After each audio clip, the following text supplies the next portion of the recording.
जय श्री राम मित्रों, आपका स्वागत है आपके YouTube चैनल सनातन भक्ति सागर पर। तो भाग 23 में हम लोग देख चुके थे कि युद्ध प्रारंभ हो चुका था और तरह तरह के भयंकर मुंह वाले राक्षस वानरों के ऊपर टूट पड़ते हैं और वानर भी राक्षसों के ऊपर टूट पड़ते हैं। देखिए उसके बाद आज का भाग 24 का चौपाई देखिए क्या है। जिमी अरुणो पल निकर निहारी, धावहि सठ खग मांस आहारी। चोच भंग दुख तिन्हि न सोझा, तिमि धाये मनु जाद अबूझा। जैसे मूर्ख मांसाहारी पक्षी लाल पत्थरों के समूह देखकर उस पर टूट पड़ते हैं और पत्थरों पर लगने से चोच टूटने का दुख उन्हें नहीं सूझता, वैसे ही बेसमझ राक्षस दौड़ पड़ रहे हैं। अर्थात राक्षस पूरी शक्ति के साथ जैसे मांसाहारी पक्षी दौड़ते हैं अपने आहार को देखकर, उसी तरह से राक्षस टूट पड़ते हैं वानरों पर। उसके बाद दोहा है, नाना युद्ध सर चाप धर, जातु धान बलबीर।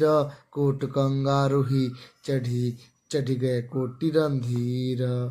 उसके बाद अनेक प्रकार के अस्त्र शस्त्र और धनुष बाण धारण किए करोड़ों बलवान और रणधीर राक्षस वीर परकोटे के कंगूरे पर चढ़ गए।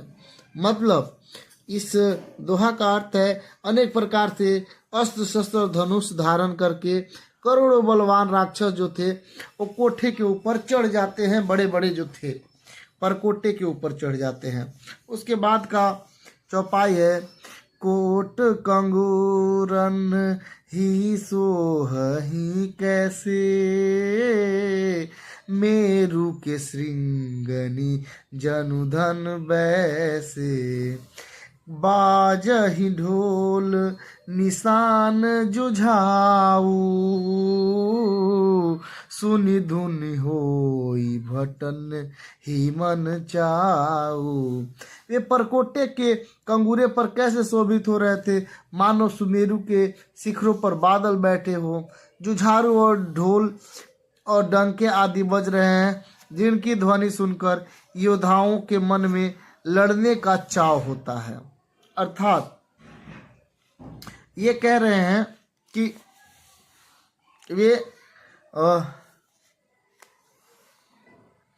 वे परकोटे कंगूरे पर शोभित हो उठते हैं, जैसे सुमेरु के शिखर पर बादल बैठते हैं और ढोल डंके आदि बज रहे हैं।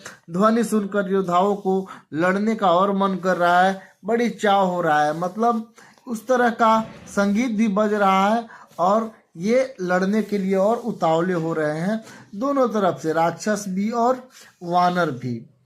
बाजहि फेरी नफिरी अपारा, सुनि कादर उर जाहि दरारा। देखिन जाई कपिन के ठट्टा, अति विशाल तनु भालू सुभटा। अनगिनित नफिरी और फेरी बज रही है, जिनका धुन सुनकर कायर के हृदय में दरारें पड़ जा रही है, जिन्हें जानकर अत्यंत विशाल शरीर वाले महान योद्धा वानर और भालुओं ठट समूह देख रहे हैं। अर्थात ये कहना चाह रहे हैं कि इस तरह का संगीत बज रहा है और ये लोग इस तरह का शंखनाद कर रहे हैं कि कायर है उसका तो दिल ही फट जाएगा। मतलब जो कमजोर दिल वाले हैं उनको ये सब अच्छा नहीं लगेगा, उनके दिल में दरार पड़ जाएगी। और ऐसा आवाज़ सुनकर जबकि जो विशाल और शक्तिशाली वानर है और राक्षस योद्धा है वो लोग ठट कर रहे हैं, मतलब लड़ने को उत्तेजित हो रहे हैं। धावहि गनहि न अवघट घाटा, पर्वत फोरी करहि गहि बाटा। कट कटाही को टिन्ह भट गर जही,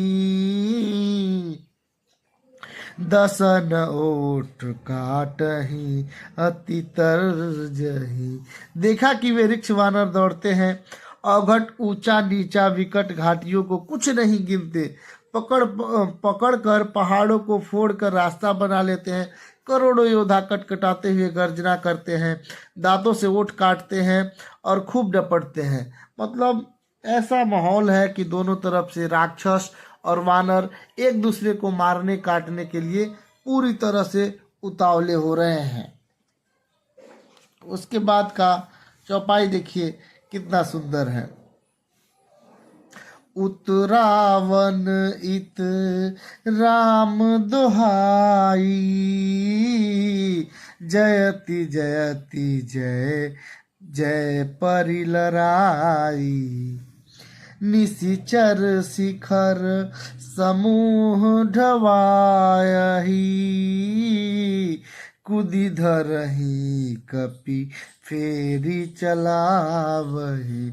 उधर रावण की और इधर श्री राम की दुहाई दी जा रही है, जय जय जय की ध्वनि गूंज रही है। और ऐसा होते ही लड़ाई छिड़ गई।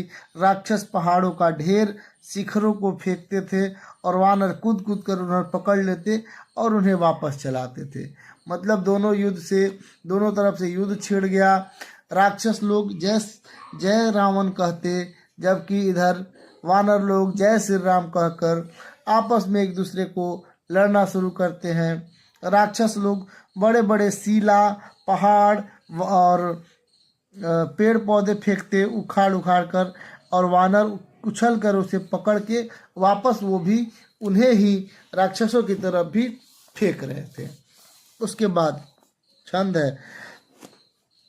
धरि धरि कुधर खंड प्रचंड मरकट, भालुगढ़ पर डारही, छपट ही चरण ही गही, पटक ही मही, भजी चलत बहुरा पचारही। अति तरल तरुण प्रताप तरपही, तमकी गढ़ी गढ़ी चढ़ी गए। कपि भालु चढ़ी मंदिर जहाँ तहाँ, राम जसु भावत गए गावत गए। अर्थात प्रचंड वानर और भालू पर्वत के टुकड़े लेकर किले पर डालते हैं। वे झपटते हैं और राक्षसों के पैर पकड़कर उन्हें पृथ्वी पर पटक कर भाग चलते हैं। और फिर ललकारते हुए बहुत ही चंचल और बड़े तेजस्वी वानर भालू बड़े फुर्ती से उछल कर किलों पर चढ़ गए और जहां तहां महल में घुसकर श्री राम जी का यश गाने लगे।